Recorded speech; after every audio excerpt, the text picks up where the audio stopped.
அனைவருக்கும் வணக்கம். நான் டாக்டர் துரைசாமி, நரம்பியல் மருத்துவ நிபுணர், எஸ்எம்எஸ் ஹாஸ்பிட்டல் திருச்சி. இந்த மாதம் அல்சைமர்ஸ் டிசீஸ் மற்றும் பிரெயின் அவேர்னஸ் மாதம். அல்சைமர்ஸ் டிசீஸ் என்கிறது ஒரு ஞாபக மறதி நோய். இது வரதுக்கு முக்கியமான காரணங்கள் அப்படின்னு பார்த்தீங்கன்னா, ஒன்றும் வயசு 60 வயசுக்கு மேலே, ரெண்டாவது ஆண்பால், மூணாவது ஜெனட்டிக்கு. சில டைமில் இந்த டவுன் சிண்ட்ரம் அப்படிங்கிறதுக்கும் சீக்கிரம் இந்த அல்சைமர்ஸ் டிசீஸ் வரலாம்.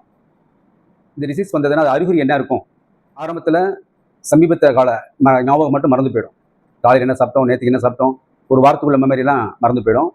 நாள் ஆக அது அப்படியே கூடி பேச்சு மாற்றம், ஒரு எங்கே போகிறோம் எங்கே வரோம், ஒரு இடத்துக்கு போய் திரும்ப வர முடியாமல் இருக்கிறது, ஒரு பொருளை கண்டுபிடிச்சி அது பேர் சொல்ல முடியாமல் போகிறது, நம்ம செஞ்ச காரியத்தை செய்ய முடியாமல் போகிறது. இந்த டிசீஸ் அப்படியே நாள் கூட்டிகிட்டே போகிற டிசீஸ். இது ஏன் வருது, எதனால வருது அப்படின்னா, மூளையில் வந்து டெம்பரல் லோப் அப்படிங்கிற இடத்துல ஹிப்போகேம்பஸ் என்ற பகுதியில் ஏற்படுற டேமேஜ். அந்த பகுதியில் இருக்க செல்களுக்கு உள்ளார டிஏயு என்ற புரோட்டீனும், ரெண்டு செல்களுக்கு இடையில பீட்டா அமிலைடு ப்ரீகர்சர் புரோட்டீனும் ஒரு தேவையில்லாமல் அக்குமுலேட் ஆகி அந்த செல்களுடைய ஃபங்க்ஷன் வந்து டிஸ்ட்ராய் பண்ணிடுது. செல்கள் அழிஞ்சு போயிடுது.